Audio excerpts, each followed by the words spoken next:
Hi అండి. ఈరోజు నేనైతే మిల్క్ పౌడర్తో మిల్క్ మైసూర్ పాక్ చేసి చూపిస్తున్నానండి. దానికోసం ముందుగా 1 కప్పు మిల్క్ పౌడరు, 1/2 కప్పు శనగపిండి, 1.5 కప్పు పంచదార, 1 కప్పు నెయ్యి తీసుకోవాలండి.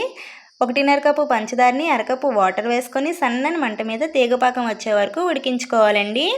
ఈ లోపల మనం తీసుకున్న మిల్క్ పౌడరు, శనగపిండి, 1/2 కప్పు నెయ్యి వేసుకొని మూడింటిని ఇలా కలుపుకొని పక్కన పెట్టుకోవాలండి. నిజంగా టేస్ట్ అయితే చాలా అంటే చాలా బాగుందండి. నేను చెప్పిన ఈ కొలతలతో చేస్తే మాత్రం స్వీట్ అయితే చాలా పర్ఫెక్ట్గా వస్తుందండి. ఇది తీగపాకం అయితే వచ్చేసిందండి.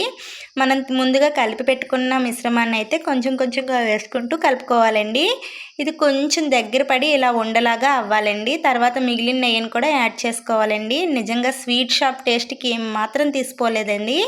ఇలా ఒక బౌల్ తీసుకొని దానికి కొంచెం నెయ్యి అప్లై చేసుకొని మనం ఉడికించుకున్న ఈ మిశ్రమాన్ని అందులో వేసుకొని 1 గంట తర్వాత మనకి నచ్చిన షేప్లో కట్ చేసుకోవాలండి. అంతే అండి, చాలా tasty and easy milk Mysore Pak అయితే రెడీ అండి.